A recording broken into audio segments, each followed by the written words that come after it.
आज की मुरली की तारीख है 28। शिव भगवानु वाच। मीठे बच्चे सबको बाप का परिचय दे, सुखदायी बनाओ।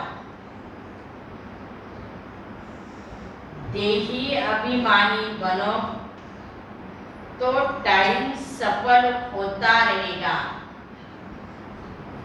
विकर्मों से बचे रहेंगे। इसलिए बाबा ने कहा, जब बाबा का परिचय भी देते हो तो हमें खुशी भी होती। बाबा ने कहा, और हमारा समय भी व्यर्थ नहीं जाता है, सफल हो जाता है। मन बुद्धि भी इधर उधर नहीं भटकती है। प्रश्न है, जिन बच्चों की बुद्धि को माया ताला लगा देती है, उनके मुख से कौन से बोल निकलते हैं? कौन से बोल? तो बाबा का जवाब है, उनके मुख से यही बोल निकलते हैं कि हमारा तो डायरेक्ट शिव बाबा से कनेक्शन है। संग दोष के कारण उनकी मूल बुद्धि हो जाती है। सद्गुरु का निंदक बन पड़ते हैं। जब कोई कहते हमारा डायरेक्ट कनेक्शन है, तो उन्हें मुरली भी प्रेरणा से सुननी चाहिए। ऐसे निंदक बच्चे ठोर नहीं पाते। उनकी बुद्धि को माया ताला लगा देती है। इसलिए कभी भी ये मन में संकल्प नहीं चलना चाहिए। कभी कभी कहते कि हमारा ब्रह्मा बाबा से कनेक्शन है, शिव बाबा से नहीं है। कभी कहते हमारा शिव बाबा से, ब्रह्मा बाबा से नहीं है। लेकिन बाबा ने कहा, बच्चे मैं तो निराकार हूँ, मुझे तो आधार लेकर सुनाना ही पड़ता है। ओम शांति। अभी तुम बच्चे आत्माभिमानी बने हो। बाबा ने देही अभिमानी बनाया है। जितना देही अभिमानी बनेंगे, बाप को अच्छी तरह याद करेंगे, तो विकर्माजीत बनेंगे। देह अभिमानी बनने से विकर्म भस्म नहीं होंगे और ही जास्ती विकर्म होते रहेंगे। फिर नतीजा क्या होगा? एक तो सजा भी खानी पड़ेगी और साथ में पद भी भ्रष्ट हो जाएगा। और इसलिए बाबा ने कहा, अभ्यास करो कि मैं कौन हूँ? एक आत्मा हूँ। तो स्थिति भी हमारी ऐसी आत्मिक बनती जाएगी। बाबा से कोई भी पूछ सकते हैं कि बाबा, अगर इसी समय हमारा शरीर छूट जाए तो भविष्य में हम किस गति को पाएंगे? मौत तो सामने खड़ा है ना। और हर एक को पता है अपने पुरुषार्थों के अनुसार कि हम भविष्य में क्या बनने वाले हैं। वर्तमान का पुरुषार्थ अगर अच्छा है तो हमारा भविष्य भी अच्छा ही होगा। ब्राह्मण कुलभूषण को तो बिल्कुल दुख नहीं आना चाहिए। वही भी बात का उनको कहा जाता है महावीर। उनकी स्थिति सदा अचल अडोल रहती है। वो कोई भी बात में हलचल नहीं करते हैं। हर बात साक्षी होकर पार करते हैं। बाबा ने कहा उन्हें ही महावीर कहा जाता है।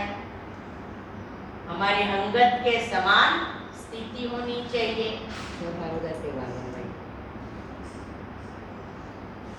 शास्त्रों में तो स्थूल रूप में बता कर ले गए हैं बातें। ये तो ज्ञान की बात है ना। तुम बच्चे भी जानते हो, निराकार शिव बाबा ने आत्मा की पूरी पहचान दी है कि तुम्हारी आत्मा में क्या क्या पार्ट मुद्दा हुआ है। वैसे ऑलराउंड पार्ट बजाती है, 84 जन्मों का पार्ट बजाती है। बाप ही बैठ समझाते हैं ना। मनुष्य तो देही अभिमानी है नहीं, उन्हें बार बार देह का भान आ जाता है। देही बाप को जानते नहीं है यथार्थ रीति से, इसलिए बिल्कुल घोर अंधियारा कहा जाता है ना। कलयुग को घोर अंधियारा और सतयुग को घोर सोजरा कहा जाता है। आत्माएं सब काली अर्थात ब्लैक आउट हो गई है इन विकारों के कारण। बाबा ने कहा सतयुग में देवी देवता धर्म की आत्माएं रोशनी में थी ना, अनासतो प्रदान थी, गोई थी। इस भारत में ही दीपमाला मनाई जाती है ना। अब तुम जानते हो या हमारी आत्मा घोर अंधियारे में है, बाबा घोर सोजरे में ले जाता है। आत्मा को कुछ भी पता नहीं कि हम कितने जन्म और कैसे लेते हैं। अब तुम बच्चे जान चुके हो बाप द्वारा हमको सृष्टि के आदि मध्य अंत का क्या मिला है? ज्ञान मिला है। दुनिया में कोई भी तुमको सृष्टि के आदि मध्य अंत की नॉलेज नहीं बता सकेंगे।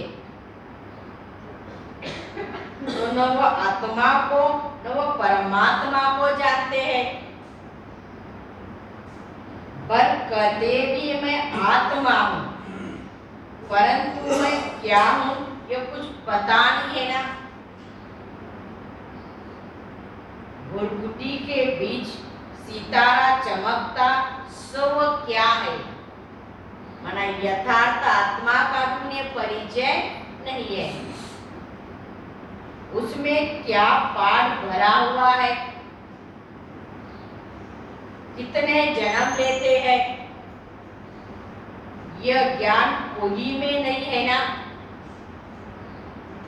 बाप आकर समझाते हैं, सेल्फ रियलाइजेशन कराते हैं ना।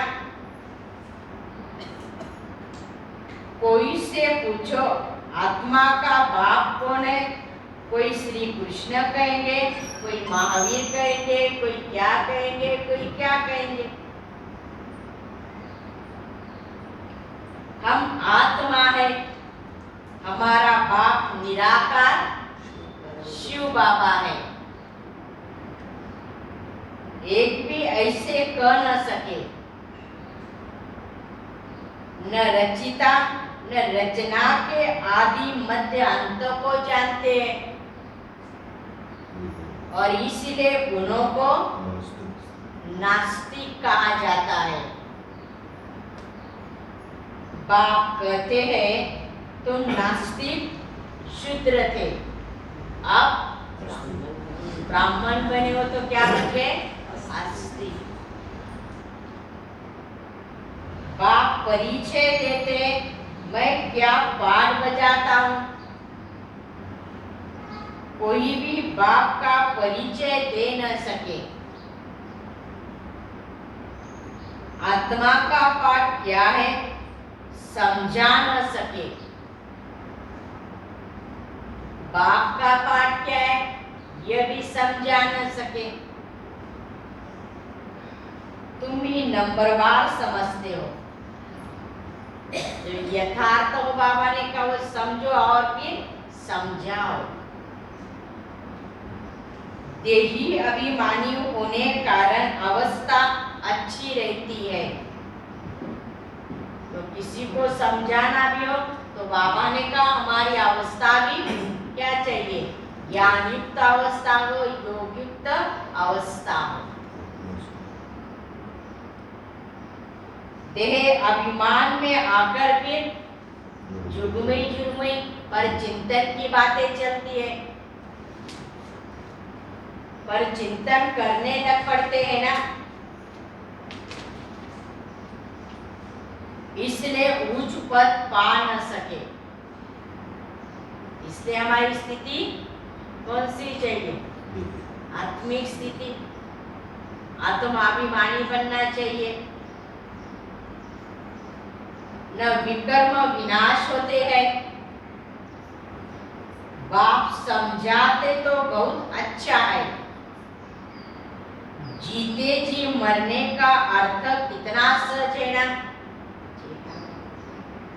तुम जीते जी मरे हुए हो। हाँ मरे हुए हो ना। मर के या बार बार माना अपने को आत्मा समझकर बाप को याद करते रहो। यह देह का भान भूल जाए, देह की दुनिया भूल जाए, देह के मित्र संबंधी आदि भी भूले। मैं कौन हूँ? आत्मा। हमारी आत्मा में 84 जन्मों का पाठ है, वो भी जानते हो। बाप को भी जानते हो कि वो कैसे ज्ञान सागर पति पावन है। भारती पावन श्रेष्ठता अभी तो पतित है ना, परंतु पतित अपने को समझते थोड़ी है। अभी तुम बच्चे जानते हो, पहले तो कोई भी काम के नहीं थे, सब मर पड़े थे, सब कब्रिस्तान हुए पड़े थे ना। आप फिर परिस्तान के मालिक बन रहे हो।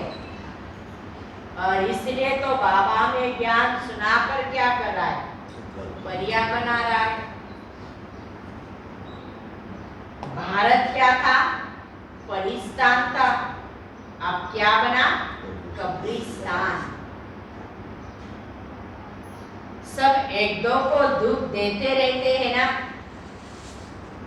बाप कहते हैं अभी तुम सबको बाप का परिचय दे, सुखदायी बनाओ। देही अभिमानी न होने कारण टाइम वेस्ट करते रहते हैं। घड़ी घड़ी देहाभिमान में आ जाते हैं। तो बाबा ने कहा सभी को देखना हो तो क्या देखो?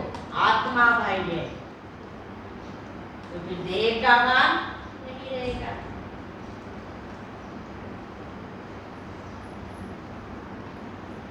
तुम बच्चों को कब दुख आदि भी नहीं होना चाहिए, कोई बात में दुखी भी नहीं हो। बाबा ने कहा कोई कोई को तो दुख आ जाता है। कई समझते हैं बाबा राम राज्य की स्थापना कर रहे हैं, तो रावण राज्य का विनाश होना है। इसमें कोई डरने की बात ही नहीं है ना। हाँ, गवर्नमेंट आदि मकान खाली कराती है तो करना पड़ता है। बाप की याद में शरीर भी छूट जाए तो अच्छा है, सदैव तैयार रहना चाहिए। हाँ बाबा, सदैव ये रेडी बाबा। अवस्था बना बनेगा। हाँ बाबा,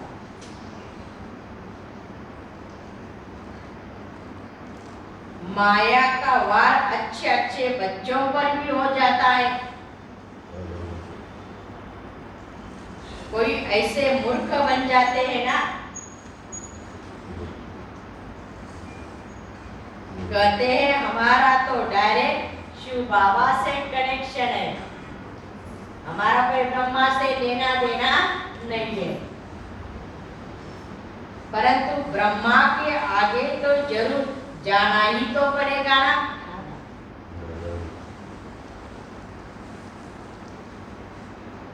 अच्छा, घर में भी जाकर बैठ जाओ, फिर मुरली कैसे सुनेंगे,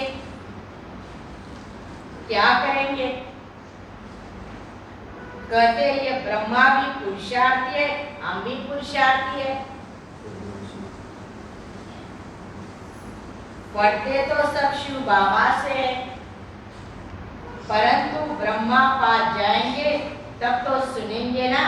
जी हाँ।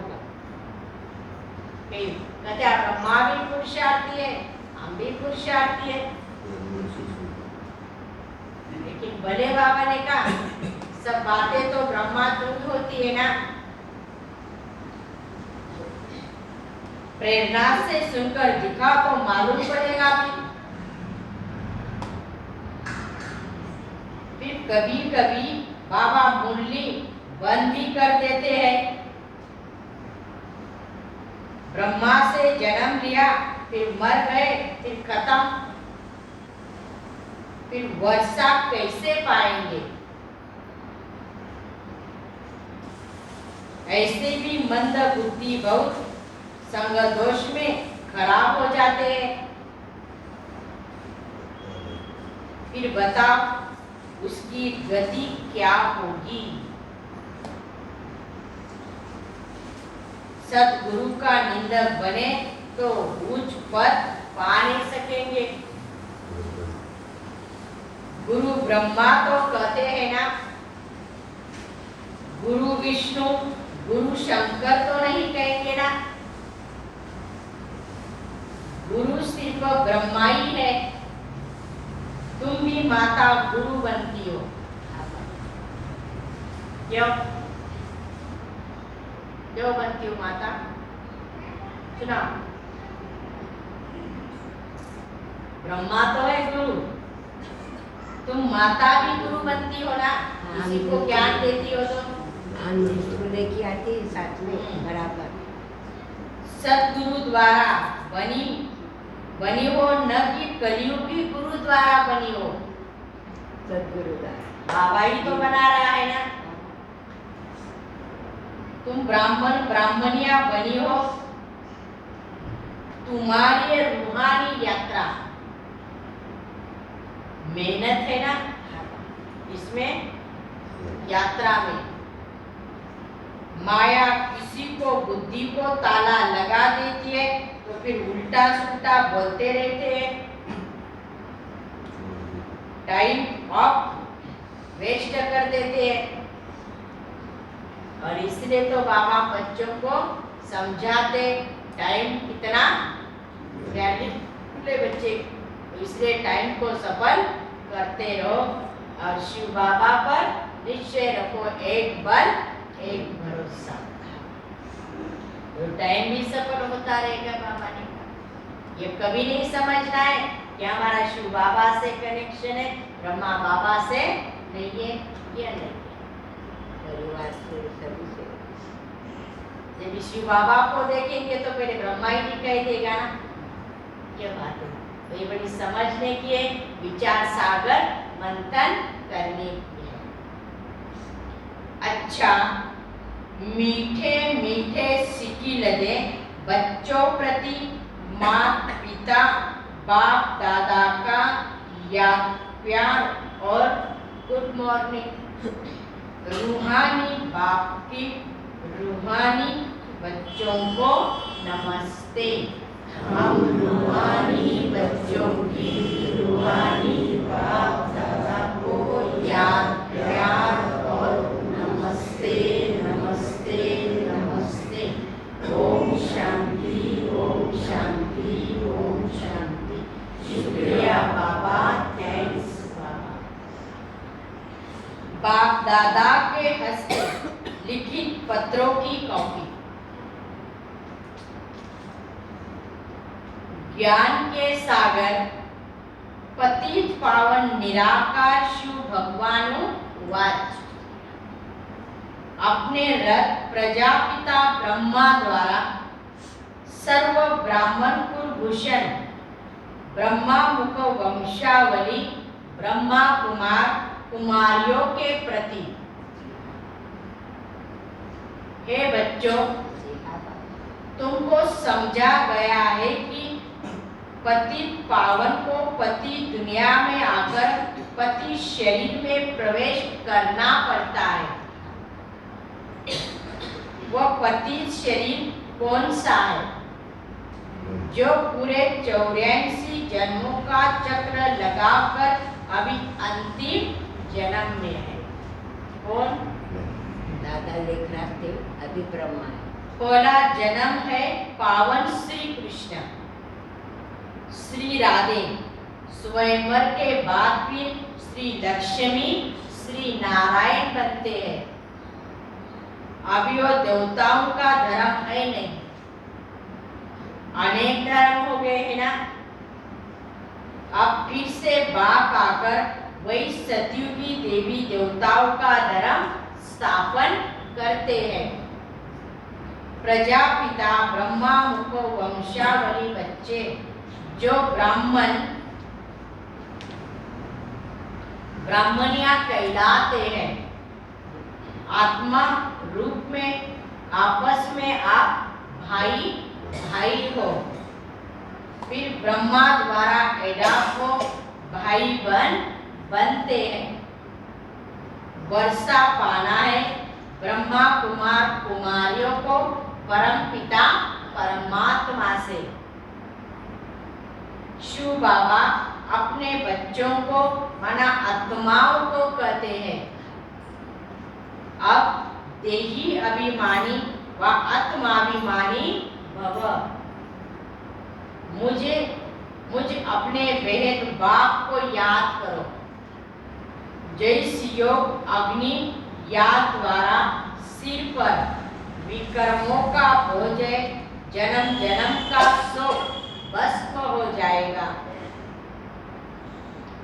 देह का अभिमान छोड़ अपने को आत्मा निश्चय कर बेहद बाप मुझ परम पिता को याद करो, फिर तुम पवित्र सतो प्रदान बन जाएंगे।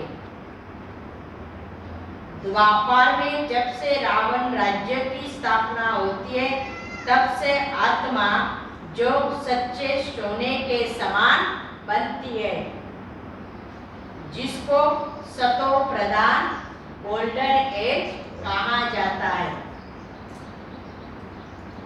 सो अंत में आयरन एज तमो प्रदान कही जाती है। अर्थात सतयुग में जो पावन थे सो पति बन जाते हैं कलयुग में। अब फिर पावन बनने के लिए खास भारतवासी पतित पावन बाप को बहुत प्यार से याद करते हैं, क्योंकि मेरा अवतरण इसी भाग्यशाली ब्रह्मा तन में ही तो होता है।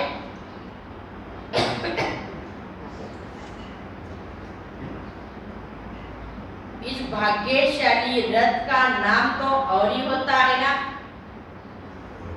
उनको अपना बनाता। इसमें प्रवेश कर प्रजापिता ब्रह्मा नाम रखता हूँ।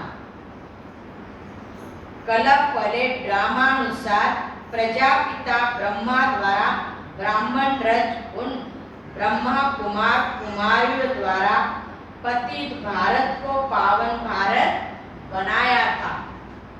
फिर भी जबकि कलप की अंत में पतित बन आत्मा 84 जन्मों का पूरा चक्कर लगाती है, फिर वही पति दुनिया को पावन करने आना पड़ता है।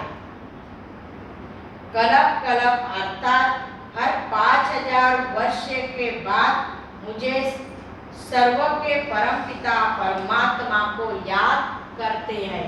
हाँ बाबा। भक्ति मार्ग में भी, और अंत में जब भक्ति मार्ग पूरा होता है तब मैं आता हूँ। भक्ति मार्ग द्वापर से उतरने का मार्ग है। रावण अर्थात 5 विकारों के कारण सबकी उतरती कला होती और मनुष्य मात्र पतित बन दुर्गति को पाते हैं।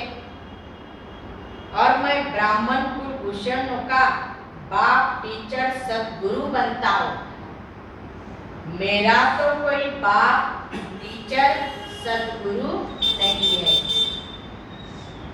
भारतवासी आसुरी संप्रदाय जो सतयुग में दैवी संप्रदाय थे, उनका मैं पिता हूँ, परंतु उनको फिर से सूर्यवंशी देवी देवता बनाने जो प्रजापिता ब्रह्मा कुमार कुमारी बनते हैं, कलप पले मिसर उनका शिक्षक मैं बनता हूँ।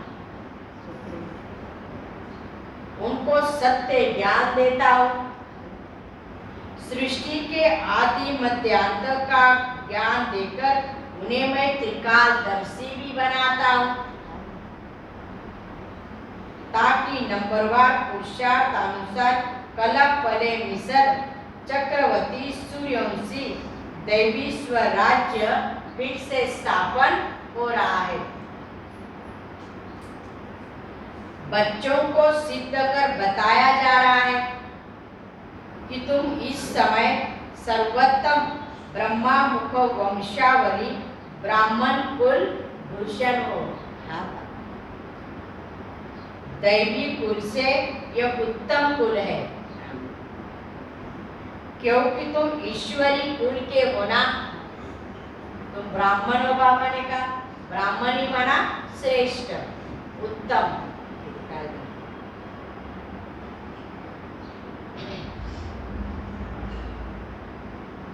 तुम इस समय सर्वोत्तम ब्रह्मा मुख वंशावली ब्राह्मण कुल भूषण हो।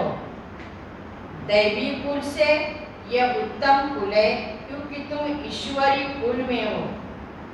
भारत 5000 वर्ष पहले स्वर्ग श्रेष्ठाचार्य वैकुंठ दैवी स्वराज्य था।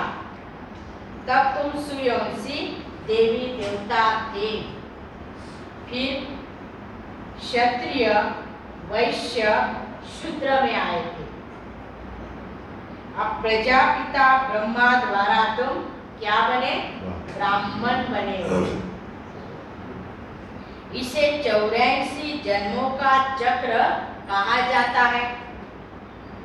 सब तो 84 जन्म नहीं लेते, पीछे पीछे अनेक धर्म द्वापर से मठ पंथ स्थापन होते आए और सृष्टि वृद्धि को पाती जाती है। वास्तव में प्रजापिता ब्रह्मा मनुष्य सृष्टि का क्या है? हेड है, फाउंडेशन है, जिनको कल्प वृक्ष कहा जाता है ना।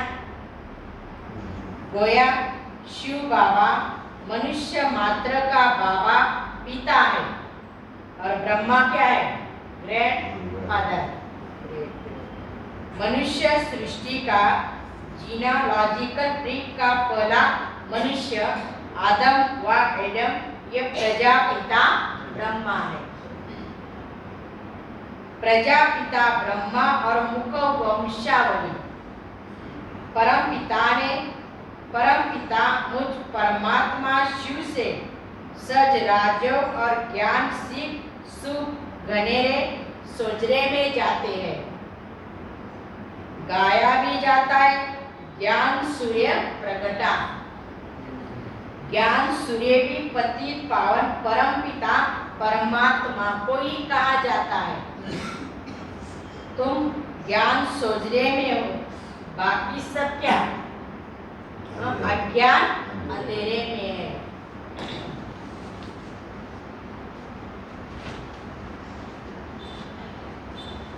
बच्चों ने ज्ञान सुना और बाबा का तो वर्षा मिलना ही है।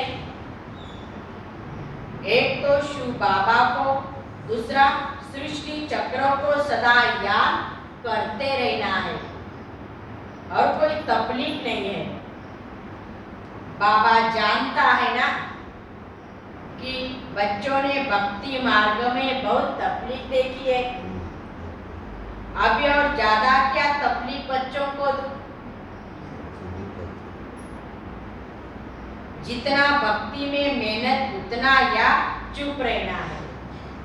चुप रहना माना क्या?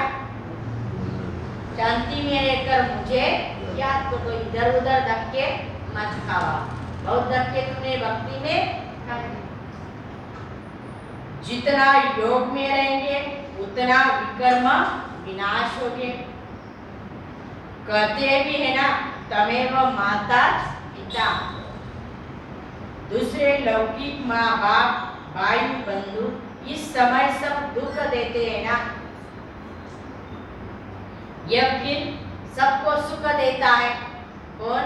सुखदाता बाप सदा सुखी बनाता है। वैसे सुखदाता बाप को तुम्हें कितना याद करना चाहिए। अच्छा, धारणा के लिए मुख्य सार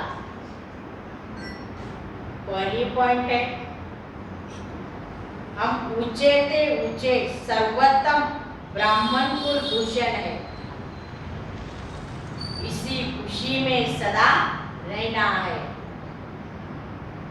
स्वयं भगवान बाप टीचर सद्गुरु के रूप में हमें मिला है। इसी स्मृति में सदा हर्षित रहना है। दूसरी पॉइंट, किसी भी बात के कारण दुख में नहीं आना है। झुकमई जुर्मई में समय बर्बाद नहीं करना। आज का वरदान,